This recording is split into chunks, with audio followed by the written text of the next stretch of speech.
Vamos a tomar ahora un poco un tema que tiene que ver con la plasticidad.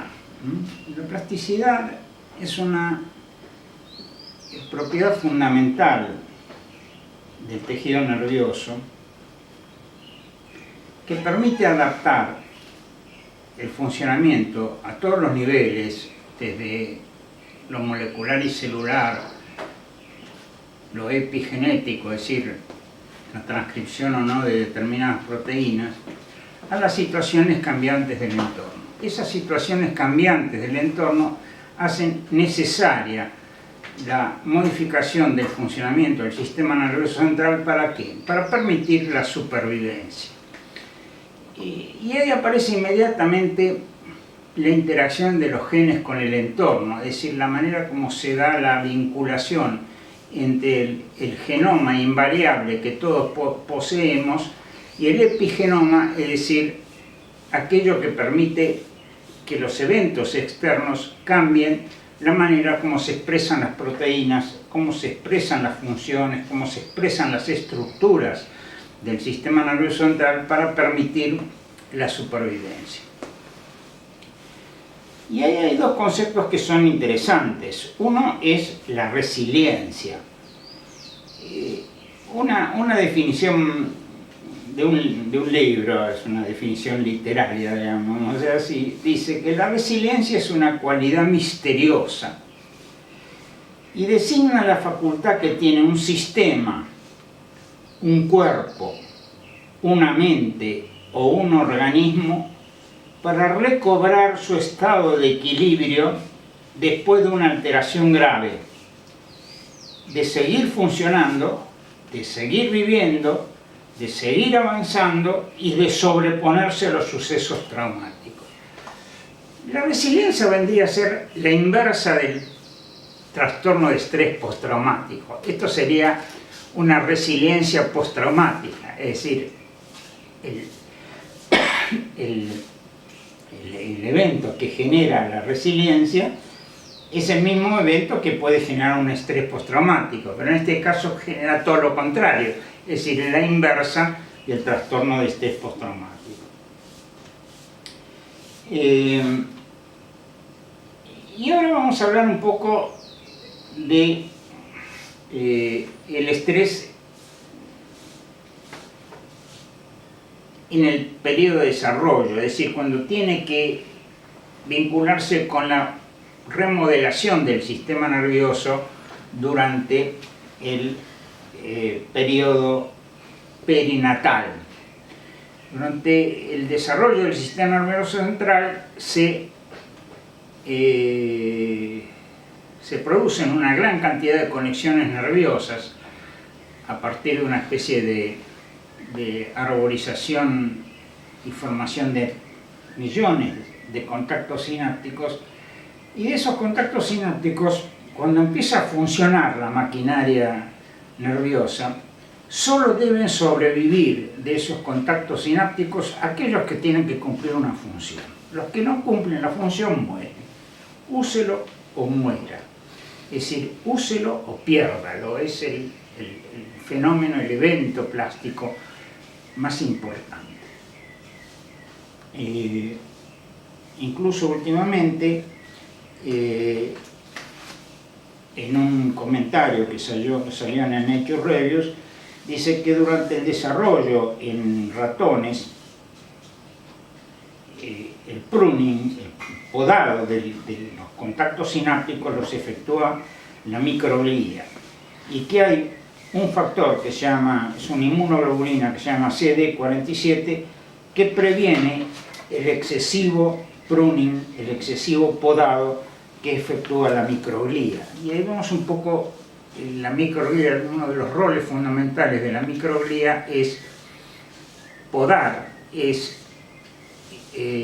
activar factores de muerte celular programada, etcétera, que llevan a la remodelación del sistema nervioso central. También la microglía inflamatoria cumple un rol fundamental en las enfermedades neurodegenerativas. No olvidarse, por ejemplo, de las placas seniles, depósitos de proteína beta-amiloide están cubiertos de microglía reactiva, y eso genera los depósitos de proteínas que tienen una conformación tridimensional equivocada, porque en vez de tener 24, en vez de tener 22 aminoácidos, tienen 24 y la estructura tridimensional cambia. Esas proteínas, en vez de ser solubles, se transforman en precipitados, y eso altera el funcionamiento del sistema nervioso central de manera muy importante, tanto dentro del soma como en las proyecciones axonales o dendríticas. O sea que, ahora, ¿cuáles son los factores que determinan que una neurona vaya a ser podada o no? Eso sigue siendo un misterio, es decir, hay una programación de la poda neuronal. Esa poda neuronal tiene que ocurrir en periodos determinados. ¿Por qué sirve decir esto? Porque los periodos de poda neuronal y conformación de circuitos son altamente plásticos en los periodos de la adolescencia. Y es en los periodos de la adolescencia donde justamente se da por circunstancias, yo diría, desgraciadas, que la población juvenil consume drogas. Y ese consumir drogas de abuso, altera ese proceso de pruning, ese proceso de remodelación.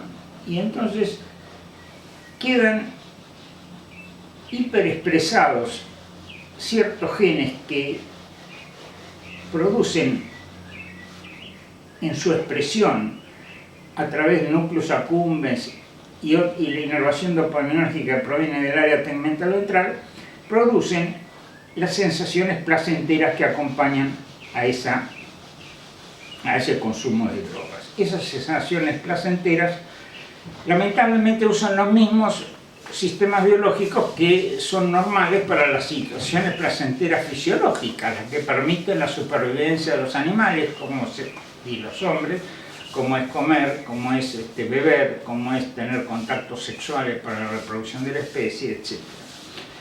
Y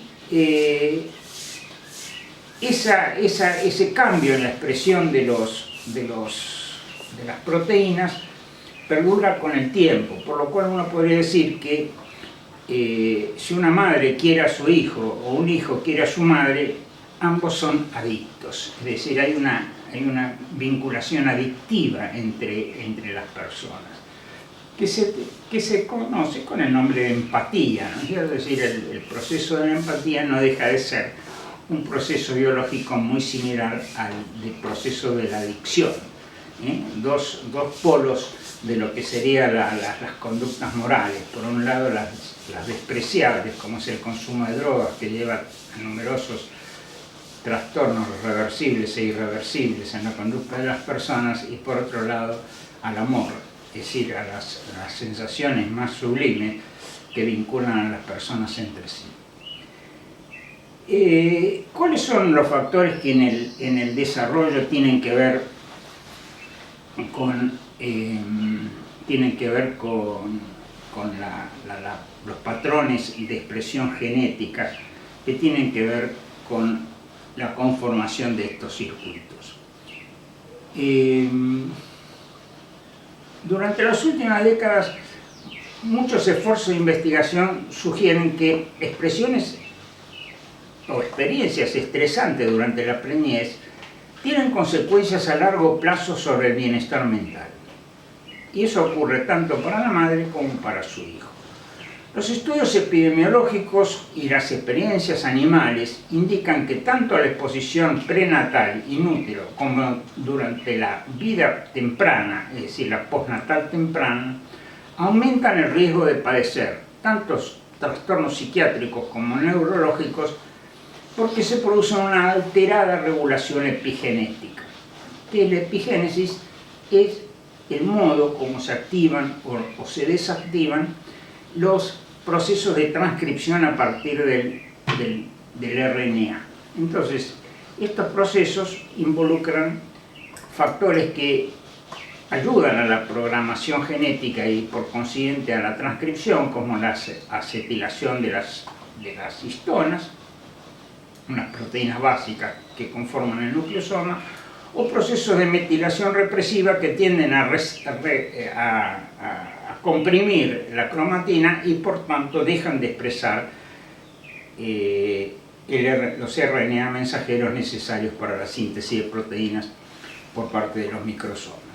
No existiendo factores genómicos relacionados con esta cuestión del estrés perinatal, la programación de los patrones de expresión genética en respuesta al estrés materno tienen un rol entonces crucial en el origen fetal de los trastornos neuropsiquiátricos. Metilación o demetilación del ADN, acetilación de las proteínas de histona y los microRNA en la descendencia. La metilación del DNA ocurre cuando un grupo metilo se añade a un dinucleótido que silencia la transcripción. El dinucleótido se llama citosina fosfoguanina y eso reduce o silencia la expresión de los genes. A su vez, una familia de proteínas llamadas metil-CpG se fijan a esos residuos metilados independientes de las secuencias del DNA y producen eventos epigenéticos como modificaciones de las histonas, lo que llevan a alteración de la expresión génica.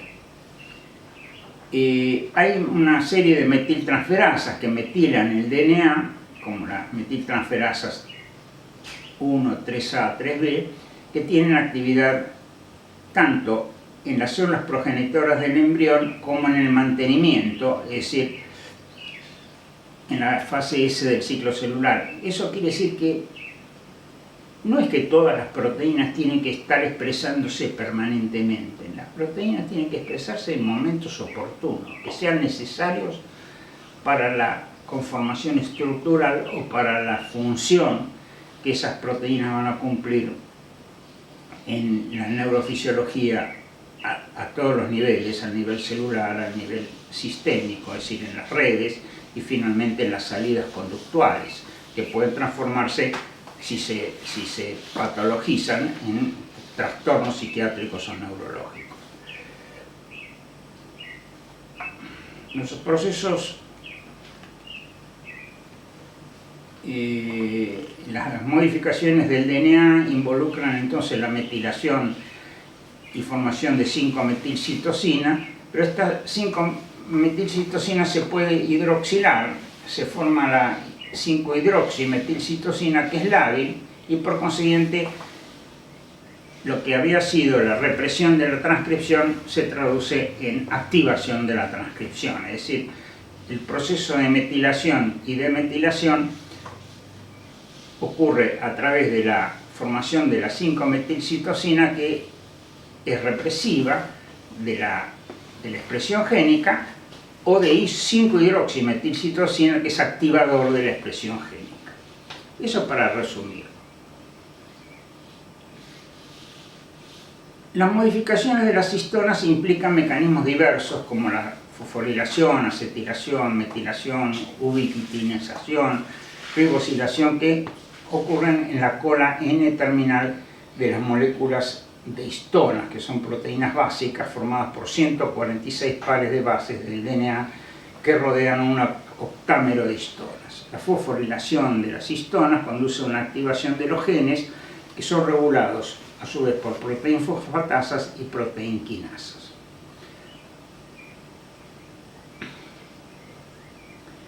En el contexto de la interacción gen-entorno, numerosos estudios, tanto genético-moleculares como en gemelos, indican el impacto de condiciones vitales adversas, lo que es moderado por variantes genéticas. Esa se llama hipótesis de la moderación genética de Caspi, quien más ha estudiado la interacción, o que, digamos, hizo los estudios iniciales de la interacción gen-entorno.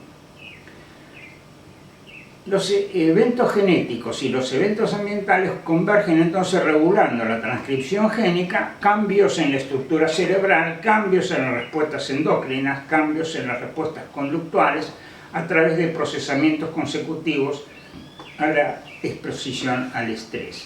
Si bien algunos cambios se correlan de la metilación del DNA pueden correlacionarse entre cerebro y sangre en general no lo hacen, o entre saliva y sangre. Eso no sirve para detectar los cambios que ocurren en el sistema nervioso central, aunque la saliva y el cerebro parecen correlacionarse en mayor proporción por ser ambos derivados ectodérmicos. Es decir, uno podría medir algún cambio en la expresión génica a través de la expresión en la saliva. Si no, no hay manera de hacerlo en humano porque habría que pinchar toda la... Eso no lo podemos hacer. Por ello debe tenerse mucho cuidado cuando se detectan cambios epigenéticos en sangre periférica o en saliva, ya que los cambios pueden ser sexo específicos o representar diferencias en regiones, subregiones o tipos celulares diferentes del sistema nervioso central. Es decir, no tiene el líquido cefalorraquídeo que se conecta que interactúa ligandos con la sangre, recoge lo que viene de todas las partes del sistema nervioso central.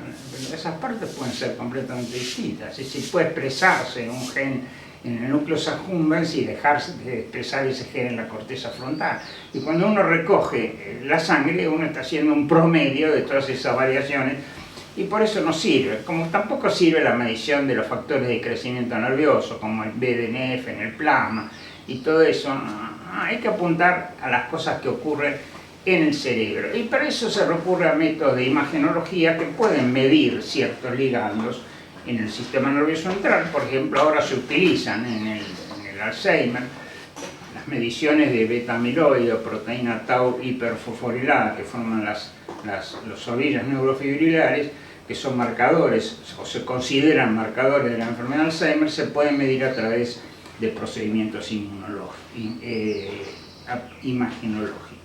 a través de procedimientos imagenológicos. Los cambios epigenéticos dependen de la naturaleza del estrés, la duración, el momento de la vida en que ocurren, qué células, qué tejidos, qué promotores, por ejemplo, son reportados en víctimas de abusos suicidas comparados con controles, que indicarían, por ejemplo, un efecto generalizado en la metilación y transcripción del DNA ribosomal, afectando directamente a la función celular y la plasticidad sináptica, que se asocian con la mejora y la disfunción cognitiva en el procesamiento del miedo. Una de las condiciones perinatales más frecuentemente y muy estudiadas es la hipoxia peri y neonatal. Los factores de hipoxia tienen que ver con factores mecánicos, por ejemplo, la compresión del cuello, del cordón umbilical. Por el cordón umbilical, y otros factores que tienen que ver, por ejemplo, con la hemoglobina, es decir, las hemoglobinopatías en la sangre materna que pueden generar falta de oxígeno, y ahí se expresan factores que se llaman inducidos por hipoxia.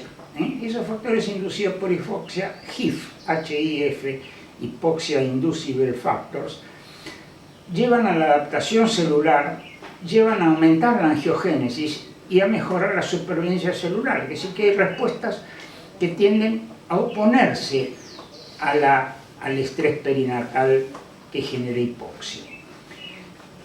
Y el factor de crecimiento, este factor inducido por hipoxia, controla y coopera con maquinarias epigenéticas ricas en factores CpG del DNA que se expresan en células tumorales también, y participa el factor llamado BEGF. BEGF es el Vascular Endothelial Growth Factor. El Vascular Endothelial Growth Factor es un target, es un blanco de anticuerpos monoclonales que se utilizan, son de los pocos que se utilizan, anticuerpos monoclonales que tienen usos o indicaciones en el ser humano.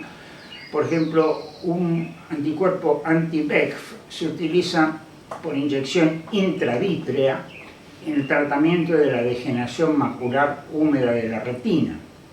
La degeneración macular húmeda de la retina es justamente una proliferación de vasos en la salida, en el inicio del nervio óptico, que comprime al nervio óptico y se traduce en una ceguera que va aumentando progresivamente. La administración de este anticuerpo monoclonal contra el BEGF, no me acuerdo, termina con un MAP, no sé si es el tocilizumab, bueno, no sé, no me acuerdo el nombre, porque todos terminan con MAP, que quiere decir monoclonal antibody, pero nunca me acuerdo el comienzo, el prefijo, porque son muchos y son cientos que se están usando o investigando en medicina.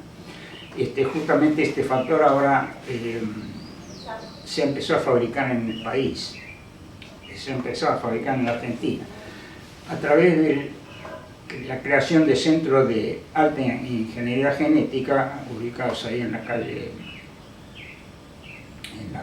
Godoy Cruz, en los centros del CONICET, a través de convenios internacionales que ahora están en franco proceso de degradación. Con lo cual, lo que se había alcanzado, como siempre pasa en ciencia, y en particular en la ciencia argentina, lo que se había alcanzado con gran esfuerzo ahora se está perdiendo rápidamente. Es mucho más fácil destruir que construir. Y eso vale también para el sistema nervioso central. Es decir, es fácil destruir. Es fácil destruir al sistema nervioso central, pero regenerarlo, readaptarlo, aunque sea parcialmente, cuesta mucho. Y eso hay que tratar de preservar. El VEGF también induce angiogénesis en la degeneración macular de la retina, y el uso de anticuerpos monoclonales contra este factor retarda la culminación en ceguera. En condiciones normales de provisión de oxígeno se activan unas hidroxilasas, lo que no sucede en la hipoxia, es decir, el factor que queda anulado cuando no hay hipoxia se activa cuando hay hipoxia. Y otros sustratos de esa hipoxia inducible factor regulan la expresión de eritropoyetina, la tubulina de clase 3 y el PKC epsilon, que se incrementan en el tejido cardíaco por hipoxia fetal, lo que disminuye la protección cardíaca durante la injuria por isquemia y reperfusión, al igual que en la isquemia cerebral. ¿Esto qué quiere decir? Precondicionamiento isquémico, que cuando uno va gradualmente reduciendo la vascularización, el contenido de sangre y oxígeno que llega a una parte de cualquier tejido, y eso lo va haciendo lentamente, cuando uno cierra el vaso, la supervivencia es mucho mayor en el caso de que se haya hecho el precondicionamiento isquémico. Es preferible tener, por ejemplo, una angina de pecho que a uno le va produciendo un cierre u oclusión parcial del tejido coronario, que un infarto masivo por la descarga de un coágulo que te tapa el funcionamiento del sistema coronario, y por más rápido que llegues a ponerle el stent o lo que sea, es mucho más grave y generalmente termina en la muerte. Quiere decir que hay un precondicionamiento isquémico. Uno de los eventos plásticos más interesantes que aparecen como novedades es las injurias de la médula espinal. Muchas injurias de la médula espinal, particularmente de la médula cervical, se transforman en complicaciones que lesionan las redes neuronales que inervan el diafragma para regular la respiración. El diafragma es inervado por neuronas motoras, o sea, motoneuronas frénicas, que se llaman phrenic motoneuron, lo que lleva a su propio funcionamiento. Cuando se corta la médula de manera aguda, esta actividad del nervio frénico desaparece, lo que lleva a la disfunción respiratoria, que necesita el individuo respiración artificial y todo esto. Lo que se hace en este trabajo en animales es hacer una injuria de la médula espinal, es decir, un daño a la médula espinal no traumático, que consiste en tomar cervical mielopatía, en la que se comprime la médula espinal a nivel C4, C6, y se investigan los mecanismos por los cuales la función respiratoria puede ser sostenida. ¿Qué sucede? Cuando se comprime la médula espinal sin cortarla del todo, se pierden el 64% de las neuronas del nervio frénico que inervan, de las motoneuronas frénicas que inervan a los músculos respiratorios. Quedan apenas entonces un 36%.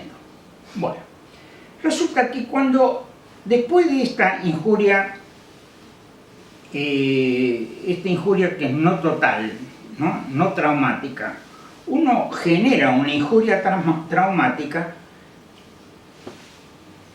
esas neuronas se produce un fenómeno plástico que consiste en que aparecen interneuronas excitatorias a nivel de la médula espinal que estimulan las pocas neuronas frénicas que quedaron supervivientes y mantienen el ritmo respiratorio. Quiere decir que al producirse una lesión parcial de la médula cervical, se activan interneuronas excitatorias que en condiciones normales no funcionan, es decir, están ahí como quietas, están en quiescencia, y solo cuando se produce esta situación, claro, la respiración es vital, no se vive si uno no respira. Entonces, el organismo está como protegido, dice, bueno, vamos a crear mecanismos que permitan adaptar plásticamente las lesiones de la médula. No, por supuesto, eso no se piensa, sino que ocurre evolutivamente en millones de años de la evolución, desde que aparece la función respiratoria hasta nuestro día. Y por eso aparecen muchas veces esos casos de personas que han tenido lesiones cervicales y que conservan la respiración y que conservan parte de los movimientos respiratorios y están absolutamente paralizados en todas sus extremidades inferiores y superiores. Entonces, ¿cómo se mantiene el ritmo respiratorio? Bueno, el ritmo respiratorio se mantiene porque existen estos cambios plásticos que permiten al nervio frénico mantener su funcionamiento, aunque estén parcialmente disminuidas las interneuronas. Esto se ha estudiado, los mecanismos que tienen que ver con la neurobiología de estas neuronas, y se ve que estas interneuronas cervicales excitatorias modulan la actividad del nervio frénico, pero no mandan input a los centros superiores que regulan los patrones de actividad respiratoria, o sea que funcionan localmente. La hipoxia induce la compresión del nervio cervical, se introduce en hipoxia, activa estas neuronas y estas neuronas terminan activando. Muchos mirnas, es decir, microRNA, son regulados por hipoxia y se incrementan varios tipos celulares que se transcriben en distintos cromosomas. Y hay un mirna que se transcribe en el cromosoma 11, que es el AKT23483, que es el MIR120, un elemento crucial en la respuesta del endotelio a la hipoxia y la formación de estructuras capilares en respuesta al factor de crecimiento derivado del endotelio, el BEF, ese que hablábamos antes. La metilación del DNA se asocia con la patogénesis de las enfermedades de Alzheimer, en particular en la capa 2 de la corteza entorrinal, que es una región particularmente afectada en esta enfermedad. Y los factores epigenéticos se encuentran disminuidos en los ovillos neurofibrilares y en los patrones de metilación de las regiones promotoras del gen de la proteína precursora del beta-amiloide. También se asocian mirnas con enfermedades como el Parkinson y con otras evidencias, las que ocurren en edades muy tempranas o en la juventud, de modificaciones epigenéticas. Los factores de riesgo afectan a los sistemas endocrinos del estrés y a trastornos psicopatológicos como la depresión y el trastorno de estrés postraumático. Numerosos estudios basados en, es muy interesante, pero muy dramático, en periodos de deprivación de alimentos. La hambruna sueca, la peor de todas fue una hambruna que ocurrió en el invierno, en regiones de Holanda que fueron sitiadas por los nazis. Entonces pasaron cerca de 1 año y medio comiendo raíces de la tierra, comían tierra, no había alimentación. La tormenta de hielo en Montreal y el holocausto nazi, que dan apoyo a que las trazas epigenéticas pueden ser transmitidas intergeneracionalmente. Pero hay mucho debate en esta cuestión, porque las trazas epigenéticas se borrarían durante la meiosis, es decir, cuando el cromosoma se divide en dos y queda una parte en el espermatozoide, la mitad, y otra parte en el óvulo, y cuando los dos se juntan, las trazas epigenéticas que habían, que quedaron en las zonas que no se juntaron, se tienen que perder, no hay otra alternativa. Pero el debate de la transmisión intergeneracional de trazas epigenéticas sigue, y se considera que se pueden provenir de los entornos de los individuos vulnerables o resilientes que tienen deficientes o resistentes respuestas al estrés ulterior. Entonces, así se ve que los nacidos de individuos que han sufrido esas hambrunas tienen trazas de resiliencia, pero esas trazas de resiliencia en general se pierden en la segunda generación, es decir, no quedan guardadas genéticamente, sino que es una transición. Ahora también se está viendo lo contrario, ¿no? Es decir, que eso salió en el diario, no sé qué sustrato científico serio, pero debe ser, que los hijos y los nietos de los que sobrevivieron a las hambrunas, al holocausto, etc., tienen menor expectativa de vida que los individuos que no fueron expuestos a situaciones de estrés por guerras. Y por consiguiente eso sería vulnerabilidad y no resiliencia. Es decir, que tengamos en cuenta que si hay transmisión intergeneracional de trazas epigenéticas, pueden servir para ayudar o puede servir para todo lo contrario. Esa es la biología no tiene moral, no es siempre ni buena ni mala, es decir, siempre son eventos que ocurren biológicamente, que pueden ayudar a que los individuos vivan más o que pueden ayudar a que vivan menos. Es decir, cualquiera de las dos situaciones se puede presentar. Las interacciones de genes con el entorno se dan pues a todo lo largo de la vida, siendo la reactividad del sustrato neuronal para conformar lo que se llama el fenotipo.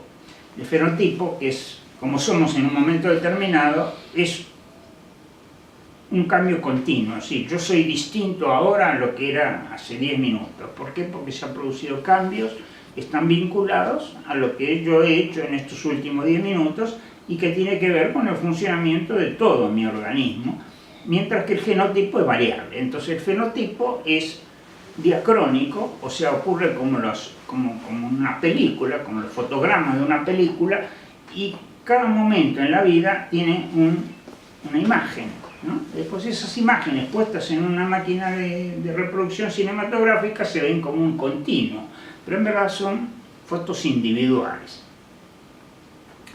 Numerosas variantes genéticas interactúan con el estrés y el trauma y pueden ser altamente persistentes. El estrés temprano en la vida, como el estrés causado por cambios en la conducta materna, se alteran epigenéticamente los genes vinculados al estrés, como el factor de liberación de corticotrofina y el receptor a corticoides, y los efectos perduran largamente en la vida de estos animales. Los patrones similares han sido observados en seres humanos expuestos a maltrato infantil, que desarrollan trastornos del estado de ánimo, como depresión, o trastornos del post-traumatic stress disorder más tarde en su vida, y alteraciones epigenéticas se encuentran en adultos sometidos a periodos de estrés crónico, como las exposiciones a los combates, Fíjense, los empleados en entornos altamente estresantes, es decir, individuos que trabajan, por ejemplo, en frigoríficos o cosas por el estilo, que están sometidos durante, no sé, 6 o 8 horas por día a situaciones altamente estresantes y que ocurren durante largos o todo lo largo de la vida de las personas. Las interacciones en torno a la regulación de la transcripción genética y la modulación de procesos celulares como la neurogénesis, la neurotransmisión y la plasticidad sináptica se alteran con el estrés sostenido y modifican el organismo a todos los niveles, a nivel molecular, a nivel circuital, es decir, los circuitos que procesan las distintas patrones de actividad, y la conectividad neural en el nivel sistémico, es decir, el nivel estructural. Uno de los principales efectores de la actividad del eje hipotálamo pituitario adrenal es el sistema inmune. Cambios en la metilación se asocian con el total de estrés padecido en la vida, con el diagnóstico del post-traumatic stress disorder y con las historias de abuso infantil que no se borran, siendo la sostenida activación del sistema nervioso simpático en respuesta al trauma lo que estimula la activación del sistema inmune, junto con la alterada metilación de genes citoquinas proinflamatorias como las interleuquinas 12 y 18 en individuos con post-traumatic stress disorder, comparados con los controles, lo que se atribuye a cambios en la metilación o en microRNA que inducen o mantienen los patrones globales de metilación. El estrés crónico es un importante factor de riesgo para numerosas condiciones médicas. Por ejemplo, los trastornos cardiovasculares, la obesidad, el cáncer, los trastornos inmunes y una gran variedad de trastornos psiquiátricos y neurológicos como el post-traumatic stress disorder, el abuso de sustancias, la adicción, los trastornos de ansiedad, el trastorno bipolar, la esquizofrenia, etc.